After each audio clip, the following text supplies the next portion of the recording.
मैं हूं दीपिका नेगी। चलिए फटाफट अंदाज में खबरों का रुख करते हैं।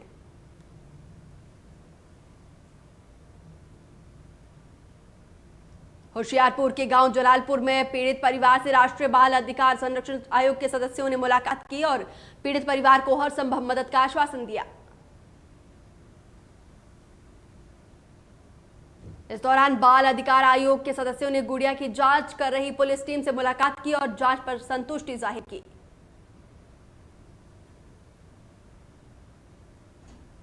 वहीं मानव अधिकार पंजाब के चेयरपर्सन राजिंदर सिंह ने कहा कि इस केस को फास्ट ट्रैक पर चलाने के लिए कहा गया है और एक सप्ताह के अंदर चालान पेश कर मिसाल कायम करने की कोशिश होगी और दोषियों के खिलाफ सख्त कार्रवाई करने की कोशिश होगी।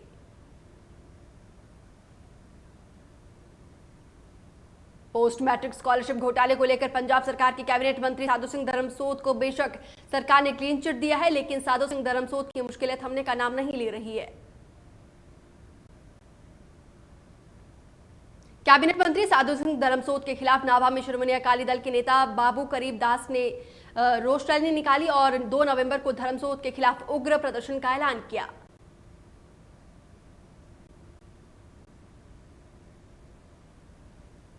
बीते दिनों कैबिनेट मंत्री साधु सिंह धर्मसोत ने धर्म और सीएम कैप्टन पर बयान दिया था, जिससे राजनीति गर्मा गई है। इस पर साधु सिंह धर्मसोत ने कहा कि उनके बयान को तोड़ मरोड़ कर पेश किया गया है। साधु सिंह धर्मसोत ने कहा कि श्री गुरु नानक देव जी की तुलना ना ही किसी ने की है और ना ही किया है और ना ही कोई कर सकेगा। इस दौरान साधु सिंह धर्मसोत ने अकाली दल पर तंज कसते हुए कहा कि अकाली दल के कार्यकाल में बेअदबी हुई और लोगों पर जुल्म हुए और आज अकाली दल हमें सिखा रही है।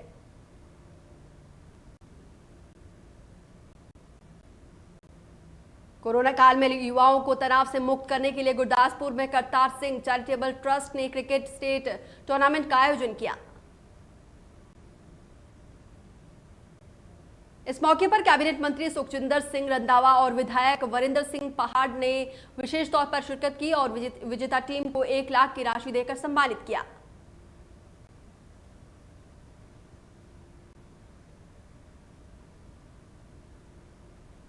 पंजाब में किसान जत्थेबंदियों ने 5 नवंबर तक रेलवे ट्रैक खाली किए हैं और रेलवे ने मालगाड़ी की आवाजाही भी शुरू की है, लेकिन अब सरकार यात्री ट्रेन को बहाल करने की मांग करते हुए मालगाड़ियों की आवाजाही बंद कर दी है।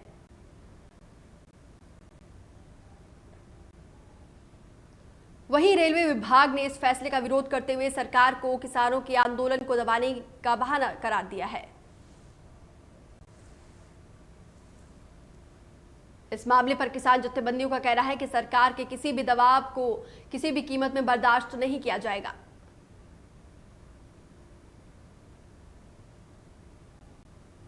पंजाब में कांग्रेस ने किसानों से आंदोलन को कम करने की अपील की थी और किसानों ने भी कृषि कानून को रद्द करने के बाद मालगाड़ियों की आवाजाही बहाल की थी, लेकिन अब कांग्रेस नेता बाहरी राज्यों से धान से भरे ट्रकों को समर्थन दे रही है, जिससे किसान खफा है।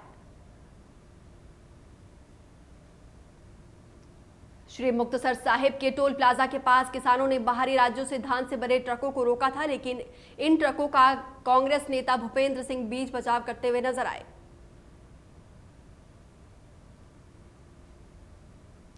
वहीं भारतीय किसान यूनियन एकता के जिला प्रभारी सुखदेव सिंह का कहना है कि ये फैसला गांव के पंचायत या फिर किसी अन्य व्यक्ति ने लिया है, लेकिन किसानों ने ऐसा कोई फैसला नहीं लिया है और ना ही किसान इस तरह के फैसले ले सकती है।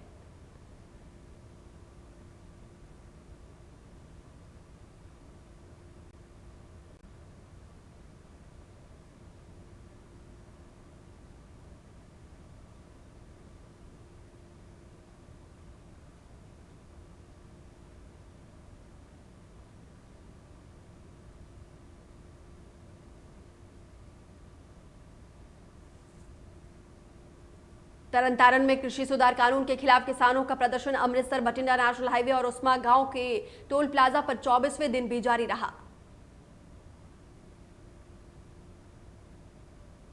किसानों का कहना है कि केंद्र की तरफ से किसानों के आंदोलन को प्रभावित करने की कोशिश की जा रही है, लेकिन हम ऐसा हरगिज नहीं होने देंगे।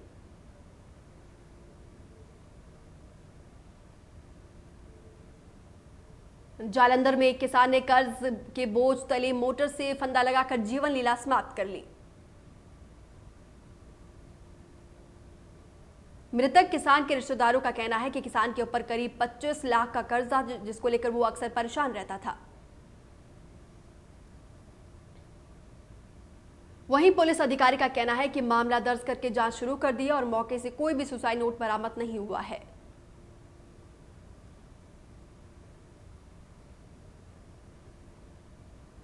पटियाला में बेरोजगार अध्यापकों ने पंजाब सरकार के खिलाफ धरना प्रदर्शन किया और जमकर नारेबाजी की। इस दौरान पुलिस के साथ अध्यापकों की धक्का मुक्की भी देखने को मिली।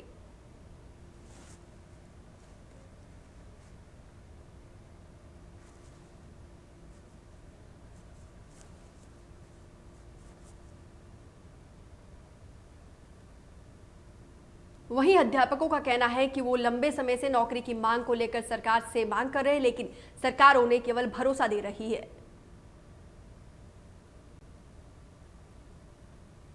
इस दौरान प्रदर्शनकारी अध्यापकों ने मांग पूरी नहीं होने पर उग्र प्रदर्शन की चेतावनी दी और आगामी विधानसभा चुनाव में कांग्रेसियों को गांव के भीतर नहीं घुसने की बात की।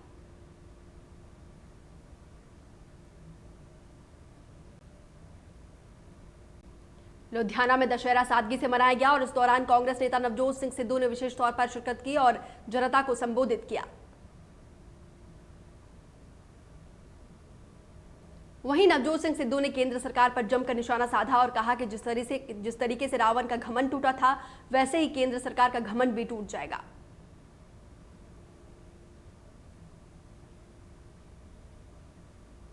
गुरदासपुर में दशहरा सादगी और शालीनता से मनाया गया। इस मौके पर विधायक वरिंदर प्रेत मुख्य अतिथि के तौर पर पहुंचे थे और विधायक वरिंदर ने 10 फीट रावण का पुतला दहन किया।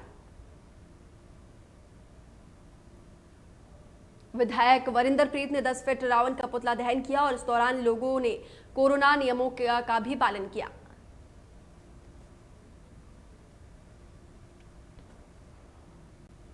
फिरोजपुर में मोबाइल शॉप पर बैटरी ब्लास्ट होने से आग लगी। इस हादसे में दुकानदार झुलस गया, लेकिन पीड़ित ने किसी तरह से पानी की नाली में छलांग लगाकर खुद को बचा लिया। इस हादसे में दुकानदार का लाखों का सामान जलकर खाक हो गया और स्थानीय लोगों ने पीड़ित को नजदीकी अस्पताल में भर्ती करवाया।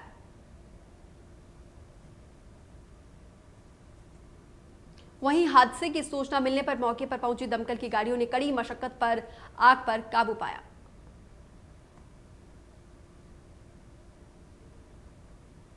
जीरा में रहस्यमयी तरीके से विवाहिता की मौत का मामला सामने आया। वहीं परिजनों ने विवाहिता की मौत का जिम्मेदार ससुराल पक्ष को ठहराया है।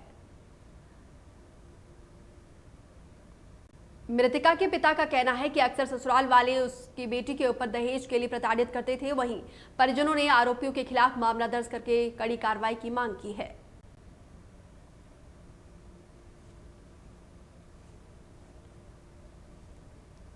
मोगा में एक युवती साइबर क्राइम का शिकार हुई है। आरोपी ने सोशल मीडिया पर युवती की वीडियो और फोन नंबर पोस्ट किया है। पुलिस कर रही है मामले की जांच।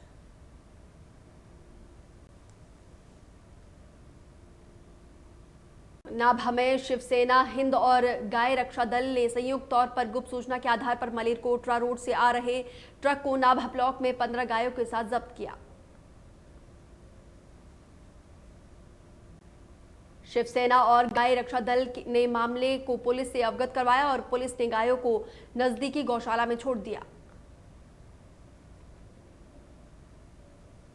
वहीं इस दौरान गौ तस्कर पुलिस को चकमा देकर फरार हो गया। वहीं पुलिस ने मामला दर्ज करके फरार हुए तस्करों की तलाश में जुट गई है।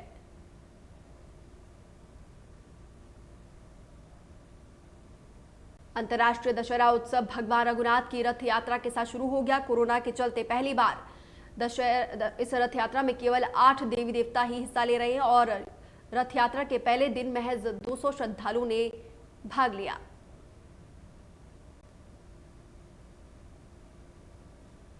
इस दौरान पुलिस प्रशासन ने ढालपुर बाजार को बंद रखा और लोगों की भीड़ इकट्ठा ना हो, इसीलिए चप्पे चप्पे पर पुलिसकर्मियों की तैनाती की गई थी।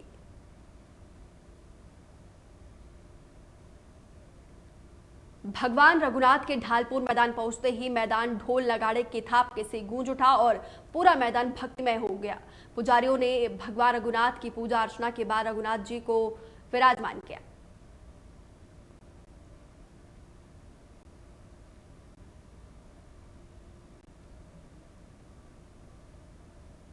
देवी देवताओं के महाकुंभ दशहरा उत्सव में भगवान रघुनाथ जी की अस्थायी कैंप जहां पर आकर्षण का केंद्र बना हुआ है, वहीं रघुनाथ जी की श्रृंगार एक दिन में 4 बार किए जा रहे हैं।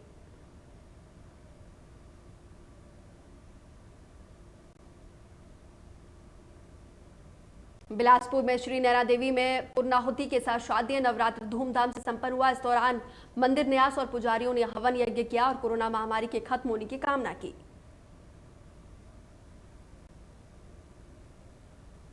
शारदीय नवरात्रों के दौरान श्री नैना देवी में के दर पर करीब 80,000 श्रद्धालुओं ने मां के दिव्य रूप के दर्शन किए और सुख समृद्धि की कामना की।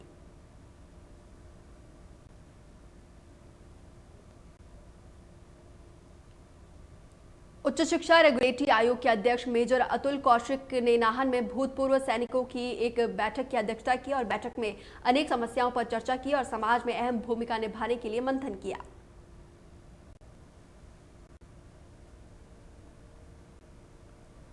मेजर अतुल कौशिक ने इस मौके पर नवगठित सैनिक संघ को बताया कि उन्हें अब समाज में महत्वपूर्ण भूमिका निभानी है और भ्रष्टाचार जैसे विषयों पर जीरो टॉलरेंस भी लाना है। वहीं मेजर अतुल ने बताया कि युवाओं को नशे से दूर रखने के लिए खेल से जोड़ने के लिए भूतपूर्व सैनिक अब अहम भूमिका निभाने जा रहे हैं और इस विषय पर सरकार से भी चर्चा की जाएगी ताकि सैनिकों के अनुभव का लाभ युवाओं को मिल सके।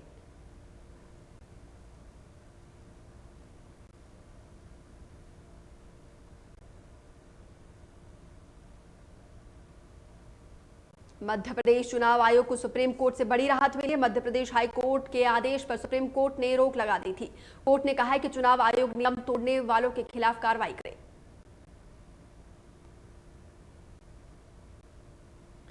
चुनाव आयोग और मध्य प्रदेश की ग्वालियर सीट से बीजेपी के उम्मीदवार प्रद्युम्न सिंह तोमर ने सुप्रीम कोर्ट में याचिका दाखिल कर मध्य प्रदेश हाई कोर्ट के आदेश को चुनौती दी थी। याचिका में मध्य प्रदेश हाई कोर्ट के आदेश पर रोक की मांग लगाई थी।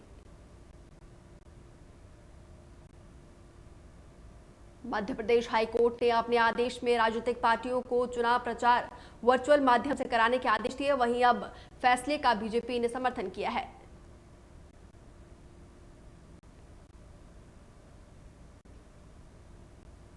उत्तराखंड में सर्दी के मौसम के मद्देनजर 19 नवंबर से बद्रीनाथ मंदिर के द्वार बंद रहेंगे। आपको बता दें कि हर साल दशहरे के दिन ही मंदिरों को बंद रखने की तारीख तय की जाती है और उसका ऐलान किया गया है।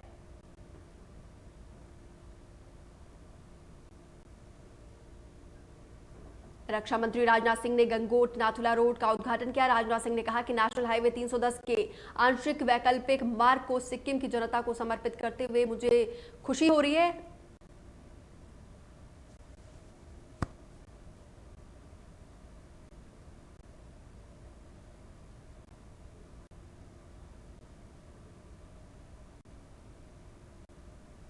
ठंड बढ़ने के साथ साथ दिल्ली एनसीआर में प्रदूषण के हालात में भी दिन प्रतिदिन खराब होते जा रहे हैं। हवा में घुले जहर की वजह से लोगों को सांस लेने में परेशानी का सामना करना पड़ रहा है।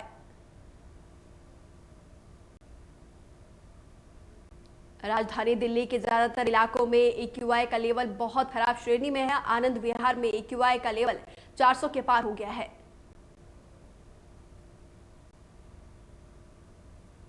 धुंध के चलते इंडिया गेट गायब दिखा। प्रदूषण के चलते धुंध के बीच इंडिया गेट कमोबेश दिखाई दे रहा था। दिल्ली के आसमान में स्मोग छाया रहता है।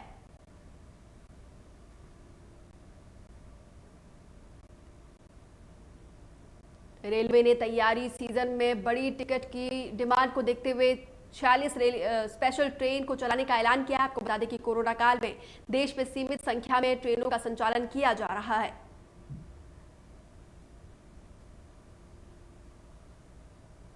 अमेरिकी विदेश मंत्री माइक पोम्पियो और रक्षा मंत्री मार्क टी एक्सपर 2+2 मंत्री स्तरीय वार्ता के हिस्सा लेने के लिए भारत पहुंचे। अमेरिका के राष्ट्रपति चुनाव और चीन के साथ वास्तविक नियंत्रण रेखा पर तनाव के बीच ये बैठक काफी अहम माना जा रहा है।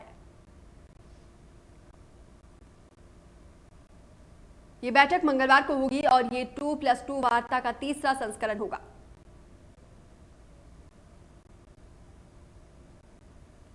अमेरिका के विदेश मंत्रालय की ओर से नई दिल्ली में 2+2 मंत्री स्तरीय बैठक से पहले कहा गया कि भारत के 1 जनवरी 2021 से शुरू हो रहे यूएनएससी के कार्यकाल के दौरान अमेरिका उसके साथ काम करने के लिए उत्सुक है।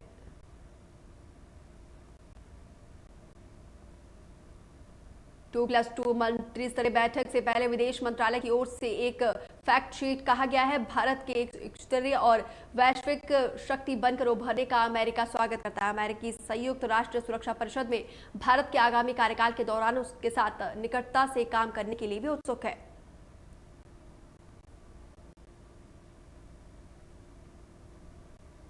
पूर्वी लद्दाख में एलएसी पर तनातनी कम करने के लिए भारत और चीन के बीच सैन्य कमांडर स्तर के 8वें दौर की बैठक इस हफ्ते हो सकती है। सूत्रों के मुताबिक दोनों देशों के बीच वार्ता की तारीखों को लेकर चर्चा चल रही है। पूर्वी सेना हटाने की मुद्दों पर हो सकती है चर्चा।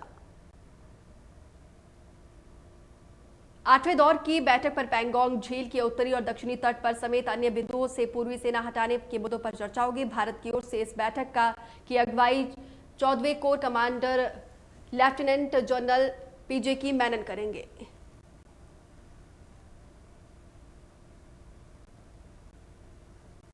जम्मू कश्मीर के हीरानगर सेक्टर के पाकिस्तान ने की फायरिंग, कई मकान फायरिंग में हुए क्षतिग्रस्त, भारतीय सेना ने दिया मुंहतोड़ जवाब।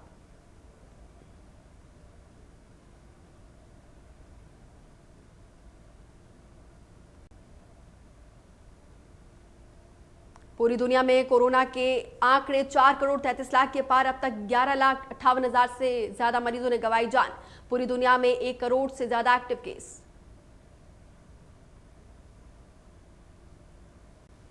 अमेरिका में कोरोना ने जमकर मचाई तबाही, कुल मरीजों का आंकड़ा 88 लाख के पार, अब तक 57,72,000 से ज्यादा मरीज रिकवर।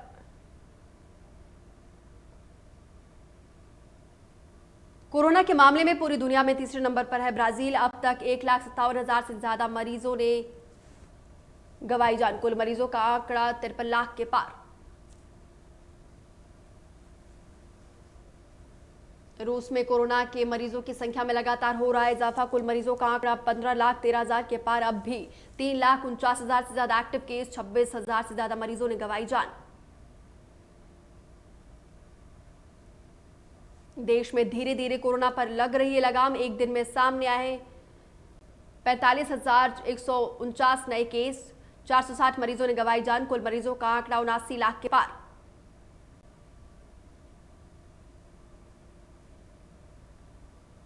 स्वास्थ्य मंत्रालय ने बताया कि देश में कोरोना का रिकवरी रेट 90% के पार पहुंच चुका है। देश में करीब 70 लाख से ज्यादा मरीज रिकवर हो चुके हैं। महाराष्ट्र में कोरोना ने एक दिन में गंवाई 112 मरीजों ने जान। कुल मौत का आंकड़ा 43,000 के पार पहुंच चुका है, अब भी 1 लाख से ज्यादा एक्टिव केस।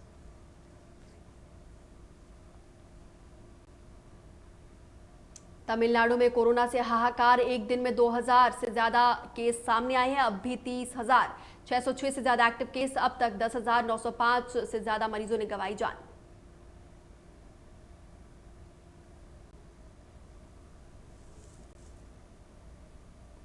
आंध्र प्रदेश में एक दिन में सामने आए 2,997 नए केस, मरीजों का आंकड़ा 8 लाख के पार, 30,000 से ज्यादा एक्टिव केस।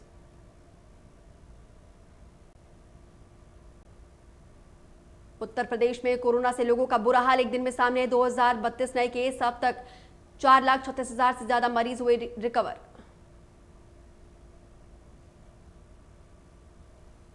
राजस्थान में कोरोना से 16,000 से ज्यादा एक्टिव केस, एक दिन में सामने आए 1,821 नए केस, मरीजों का आंकड़ा 1,86,000 के पार। दिल्ली में लगातार बढ़ रहा कोरोना संक्रमण का मामला, 24 घंटे में सामने आए 4,000 से ज्यादा नए केस, 33 मरीजों ने गंवाई जान, 26,000 से ज्यादा एक्टिव केस।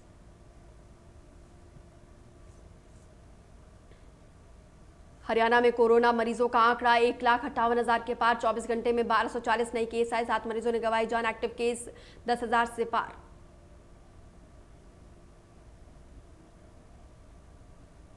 पंजाब में कोरोना मामलों की संख्या 1,31,000 के पार, प्रदेश में कोरोना के 4,217 एक्टिव केस। पंजाब में 1,22,000 से ज्यादा मरीज हुए रिकवर।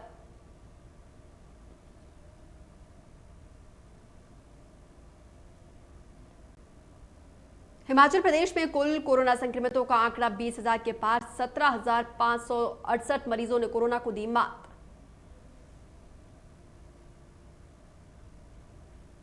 हिमाचल प्रदेश में कोरोना के 2,489 एक्टिव केस और कोरोना से करीब 285 मरीजों ने गंवाई जान। हिमाचल प्रदेश में टॉप 5 संक्रमित जिलों में सिरमौर, सोलन, कांगड़ा, मंडी और राजधानी शिमला शामिल है।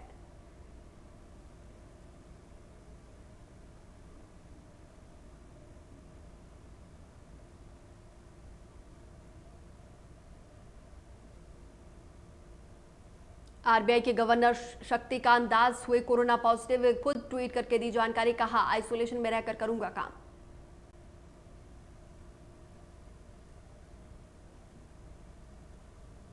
तेईस साल के ऋतुराज की इस पारी की जहां चारों तरफ तारीफ हो रही है, वहीं धोनी ने आलोचक उनके स्पार्क वाले बयान पर लेकर उनको निशाना साध रहे हैं। धोनी ने टिप्पणी करते हुए कहा कि चेन्नई सुपर किंग्स टीम में शामिल युवाओं ने सीनियर्स को चुनौती देने और अंतिम 11 में जगह बनाने के लिए जरूरी जोश नहीं दिखाई।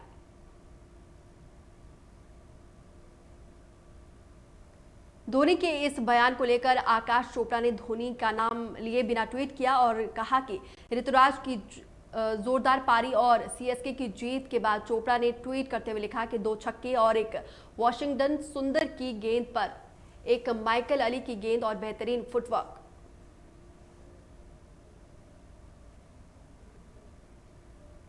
धोनी की पत्नी साक्षी ने कहा है कि कुछ लोग जीतते हैं, कुछ लोग हारते हैं, लेकिन विजेता वही होते हैं जो हिम्मत नहीं हारते हैं।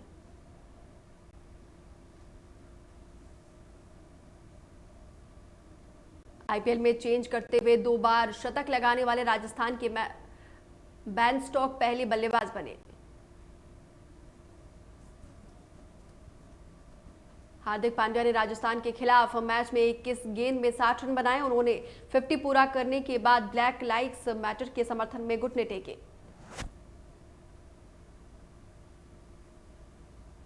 आईपीएल के 45वें मैच में राजस्थान रॉयल्स ने मुंबई इंडियंस को 8 विकेट से हरा दिया।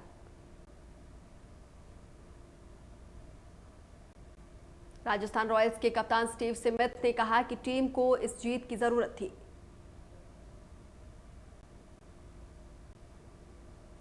ब्राजील के पूर्व footballer Ronaldo Smith corona positive हुए हैं। सोशल मीडिया पर ट्वीट करके दी जानकारी।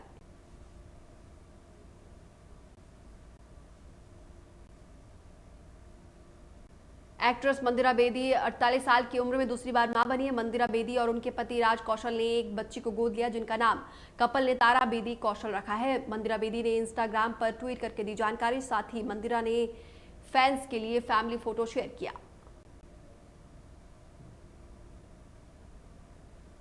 अनुष्का शर्मा पति और क्रिकेटर विराट कोहली के साथ दुबई में है। इंडियन प्रीमियर लीग के मैच के दौरान विराट कोहली को चीयर करती हुई नजर आई। लाल रंग की ड्रेस में अनुष्का बेहद खूबसूरत लग रही थी।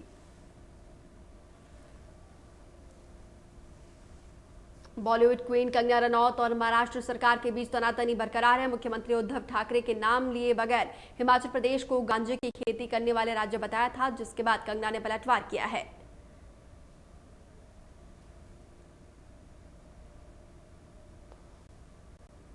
अभिनेताओं के देओल खानदान को एक साथ पर्दे पर देखने की चाह रखने वाले के लिए एक बड़ी खुशखबरी है। जानकारी के मुताबिक फिल्म निर्माता और निर्देशक अनिल शर्मा ने सनी देओल, बॉबी देओल और धर्मेंद्र के लिए एक पटकथा तैयार कर ली है, जिस पर बहुत जल्द ही एक फिल्म बनने जा रही है।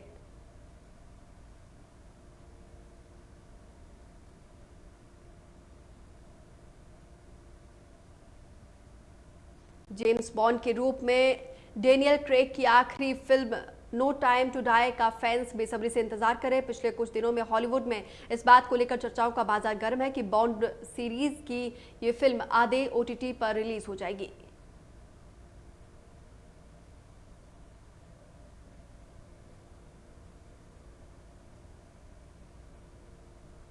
बिग बॉस 14 में एक बार फिर से मेकर्स ने नया ट्विस्ट पैदा कर दिया।